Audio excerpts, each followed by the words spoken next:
siempre los tres: Rosa, Pinín y la Cordera.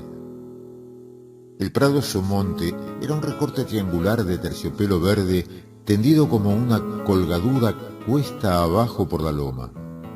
Uno de sus ángulos, el inferior, lo despuntaba el camino de hierro de Oviedo a Gijón.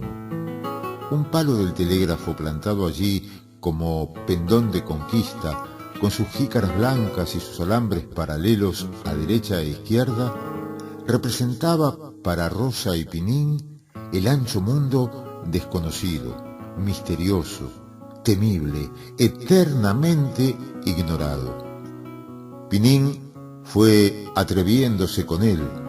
Llevó la confianza al extremo de abrazarse al leño y trepar hasta cerca de los alambres. Rosa, menos audaz, pero más enamorada de lo desconocido, se contentaba con arrimar el oído al palo del telégrafo, y minutos y hasta cuartos de hora pasaba escuchando los formidables rumores metálicos que el viento arrancaba a las fibras del pino seco en contacto con el alambre. Aquellas vibraciones, a veces intensas como las del diapasón, que aplicado al oído parece que quema con su vertiginoso latir, eran para Rosa los papeles que pasaban, las cartas que se escribían por los hilos, el lenguaje incomprensible que lo ignorado hablaba con lo ignorado. Ella no tenía curiosidad por entender lo que los de allá, tan lejos, decían a los del otro extremo del mundo. ¿Qué le importaba? Su interés estaba en el ruido por el ruido mismo, por su timbre y su misterio. La Cordera, mucho más formal que sus compañeros, verdad es que relativamente de edad también mucho más madura, se abstenía de toda comunicación con el mundo civilizado y miraba de lejos el palo del telégrafo como lo que era para ella, efectivamente, una cosa muerta, inútil, que no le servía siquiera para rascarse. Era una vaca que había vivido mucho, sentada horas y horas, pues era experta en pastos, sabía aprovechar el tiempo, meditaba más que comía, gozaba del placer de vivir en paz, bajo el cielo gris y tranquilo de su tierra, como quien alimenta el alma, que también tienen los brutos. Asistía a los juegos de los patrocitos encargados de cuidarla como una abuela. Si pudiera, se sonreiría al pensar que Rosa y Pinín tenían por misión en el prado cuidar de que ella, la Cordera, no se extralimitase, no se metiese por la vía del tren ni saltara a la heredad vecina. ¿Qué había de saltar? ¿Qué se había de meter? Pastar de cuando en cuando, no mucho, cada día menos, pero con atención, sin perder el tiempo en levantar la cabeza por curiosidad necia, escogiendo sin vacilar los mejores bocados, y después sentarse sobre el cuarto trasero con delicia a rumiar la vida, a gozar el deleite del no padecer, y todo lo demás aventuras peligrosas. Aquella paz solo se había turbado en los días de prueba de la inauguración del ferrocarril. La primera vez que la Cordera vio pasar el tren se volvió loca. Saltó, corrió por prados ajenos y el terror duró muchos días, renovándose más o menos violento cada vez que la máquina asomaba por la trinchera vecina. Poco a poco se fue acostumbrando al estrépito inofensivo. Cuando llegó a convencerse de que era un peligro que pasaba, redujo sus precauciones a ponerse en pie y a mirar de frente con la cabeza erguida al formidable monstruo. En Rosa y Pinín, la novedad del ferrocarril produjo impresiones más agradables y persistentes. Si al principio era una alegría loca, algo mezclada de miedo supersticioso, una excitación nerviosa que les hacía prorrumpir en gritos, gestos, pantomimas descabelladas, después fue un recreo pacífico, suave. Tardó mucho en gastarse aquella emoción de contemplar la marcha vertiginosa, acompañada del viento, de la gran culebra de hierro que llevaba dentro de sí tanto ruido y tantas castas de gentes desconocidas, extrañas. Pero telégrafo y ferrocarril, todo eso era lo de menos. Un accidente pasajero que se ahogaba en el mar de soledad que rodeaba el Prado Somonte. Desde allí no se veía vivienda humana. Allí no llegaban ruidos del mundo más que el pasar del tren. Mañanas sin fin, bajo los rayos del sol, a veces entre el zumbar de insectos, la vaca y los niños esperaban la proximidad del mediodía para volver a casa. Y luego, tardes eternas, de dulce tristeza silenciosa. Rodaban las nubes allá arriba, caían las sombras de los árboles, y de las peñas de la loma y en la cañada se acostaban los pájaros, empezaban a brillar algunas estrellas en lo más oscuro del cielo azul. Rosa y Pinín, los niños gemelos, los hijos de Antón de Chinta, teñida el alma de la dulce serenidad soñadora de la solemne y seria naturaleza, callaban horas y horas después de sus juegos, nunca muy estrepitosos, sentados cerca de la cordera. En este silencio, en esta calma inactiva, había amores. Se amaban los dos hermanos como dos mitades de un fruto verde, unidos por la misma vida, con escasa conciencia de lo que en ellos era distinto. Amaban Rosa y Pinín a la cordera, la vaca abuela, grande, amarillenta, cuyo testuz parecía una cuna. La cordera, hasta donde es posible adivinar estas cosas, puede decirse que también quería a los gemelos encargados de apacentarla.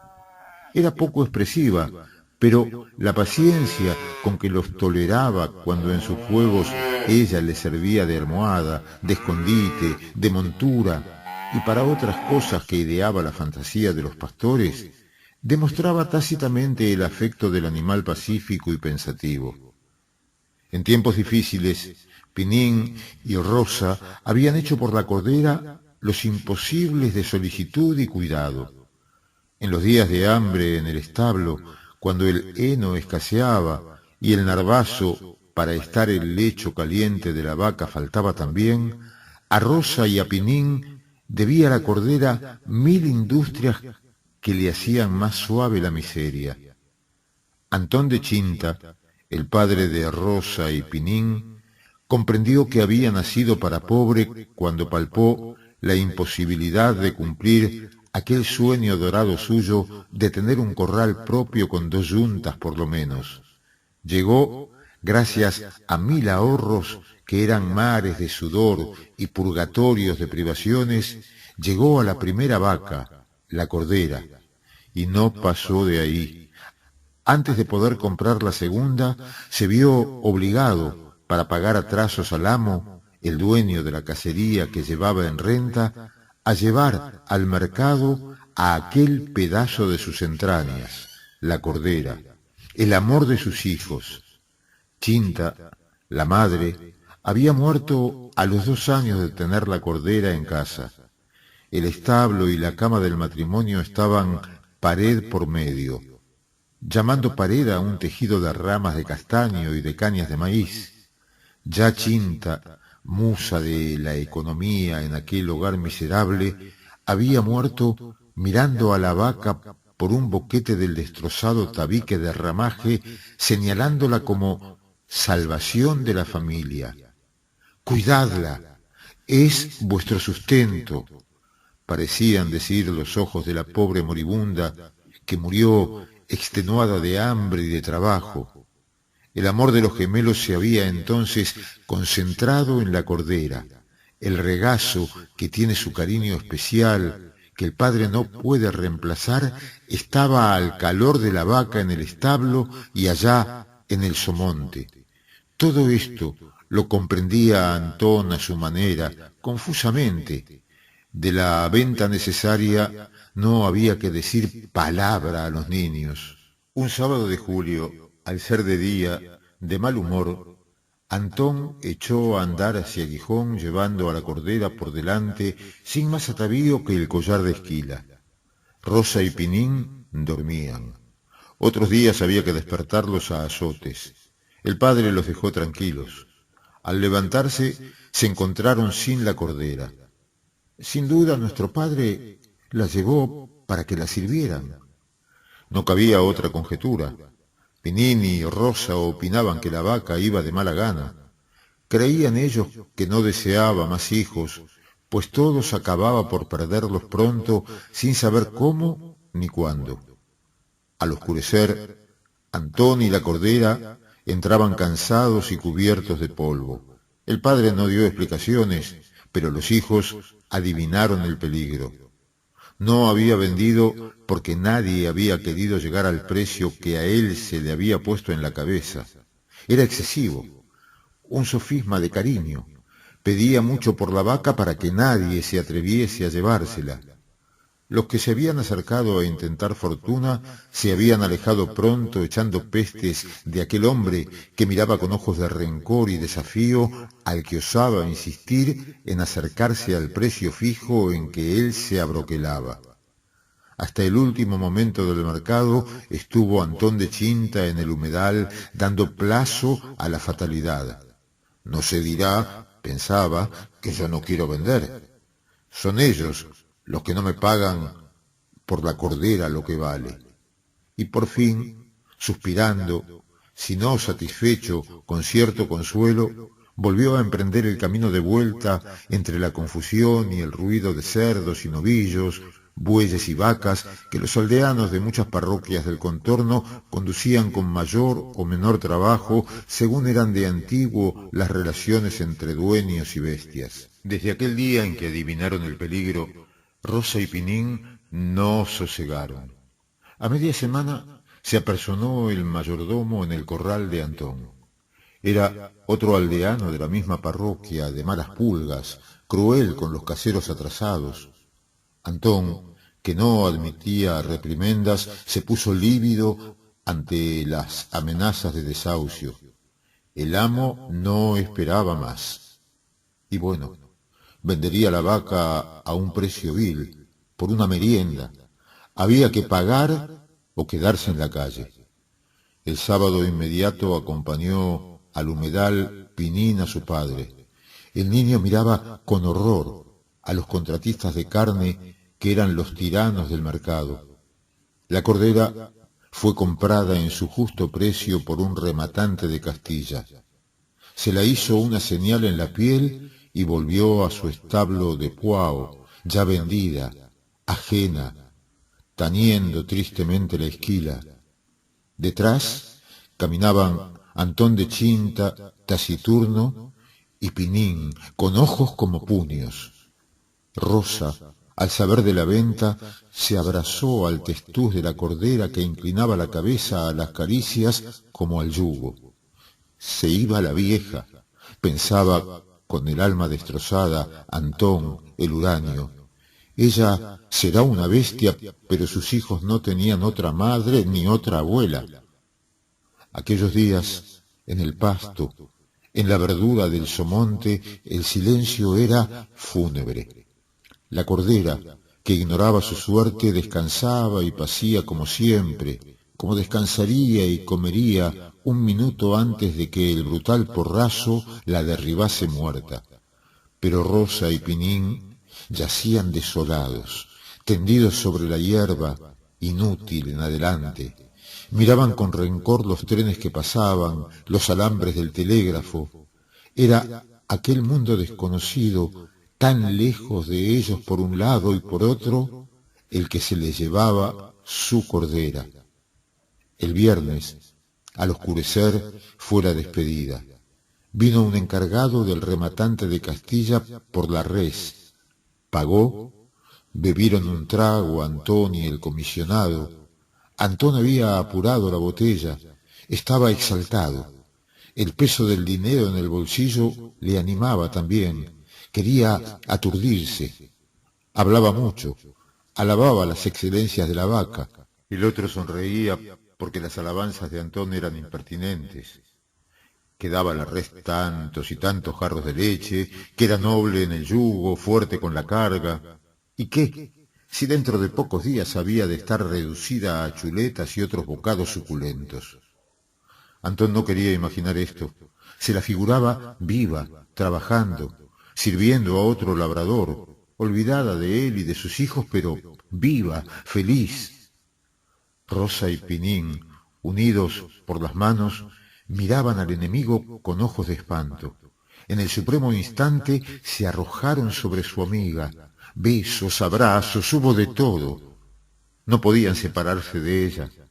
Antón, agotada de pronto la excitación del vino, cayó como en un marasmo, cruzó los brazos y entró en el corral oscuro. Los hijos siguieron un buen trecho por la calleja de altos setos, el triste grupo del indiferente comisionado y la cordera, que iba de mala gana con un desconocido y a tales horas. Por fin hubo que separarse. Antón, malhumorado, clamaba desde casa: «¡Vamos, niños, vamos acá! ¡Basta de parmenes!». Así gritaba de lejos el padre con voz de lágrimas. Caía la noche por la calle oscura que hacían casi negra los altos setos, formando casi bóveda. Así se perdió el bulto de la cordera, que parecía negra de lejos.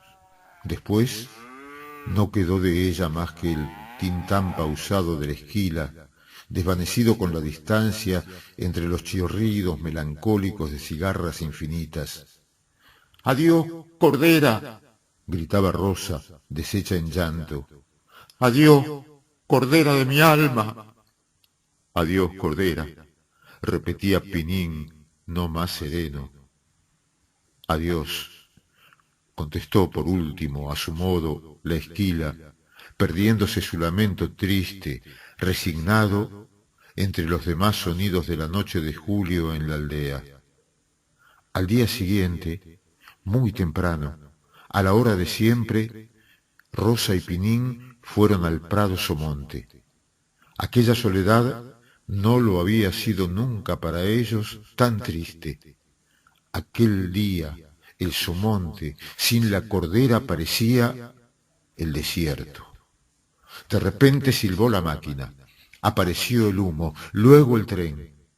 En el furgón cerrado, en unas estrechas ventanas altas o respiraderos, vislumbraron los hermanos gemelos cabezas de vacas que, pasmadas, miraban por aquellos tragaluces.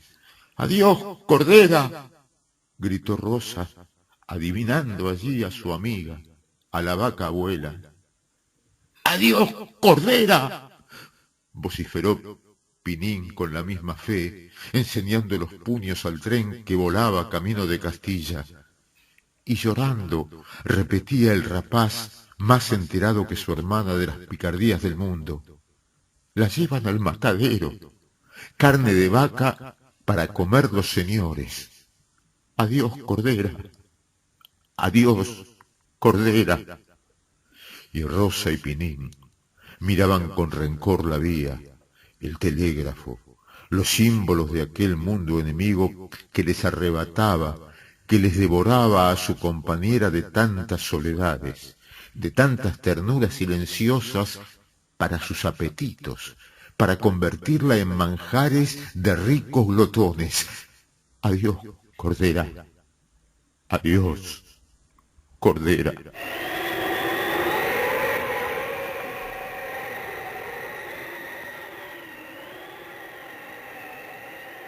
Pasaron muchos años. Pinín se hizo mozo y se lo llevó el rey. Ardía la guerra carlista. Andón de Chinta era casero de uno de los vencidos. No hubo influencia para declarar inútil a Pinín, que por ser era como un roble.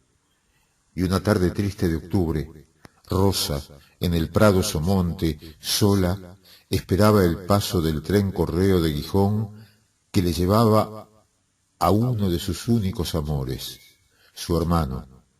Silbó a lo lejos la máquina, apareció el tren en la trinchera, pasó como un relámpago. Rosa, casi metida entre las ruedas, pudo ver un instante en un coche de tercera multitud de cabezas de pobres tintos que gritaban, gesticulaban, saludando a los árboles, al suelo, a los campos, a toda la patria familiar, a la pequeña, que dejaban para ir a morir en las luchas fratricidas de la patria grande al servicio de un rey y de unas ideas que no conocían. Pinín, con medio cuerpo afuera de una ventanilla, tendió los brazos a su hermana. Casi se tocaron. Entonces Rosa pudo oír entre el estrépito de las ruedas y la gritería de los reclutas la voz distinta de su hermano que sollozaba exclamando como inspirado por un recuerdo de dolor lejano: «Adiós, Rosa, adiós, Cordera, adiós, Pinín, Pinín de mi alma». Allá iba, como la otra, como la vaca abuela. Se lo llevaba el mundo, carne de vaca para los glotones, para los vencedores, carne de su alma, carne de cañón para las locuras del mundo, para las ambiciones ajenas. Entre confusiones de dolor y de ideas, pensaba así la pobre hermana, viendo el tren perderse a lo lejos, silbando triste, con silbidos que repercutían los castaños, las vegas, los peñascos. Qué sola se quedaba. Ahora sí que era un desierto el prado Somonte. Adiós, Pinín, adiós, Cordera. Con qué odio miraba Rosa la vía manchada de carbones apagados, con qué ira los alambres del telégrafo. Oh, bien hacía la Cordera en no acercarse. Aquello era el mundo, lo desconocido que se lo llevaba todo. Y sin pensarlo, Rosa apoyó la cabeza sobre el palo clavado como un pendón en la punta del somonte. El viento cantaba en las entrañas del pino seco su canción metálica. Ahora ya lo comprendía Rosa. Era canción de lágrimas, de abandono, de soledad, de muerte. En las vibraciones rápidas, como quejidos, creía oír muy lejana la voz que sollozaba por la vía adelante: «Adiós, Rosa, adiós, adiós, Cordera, adiós».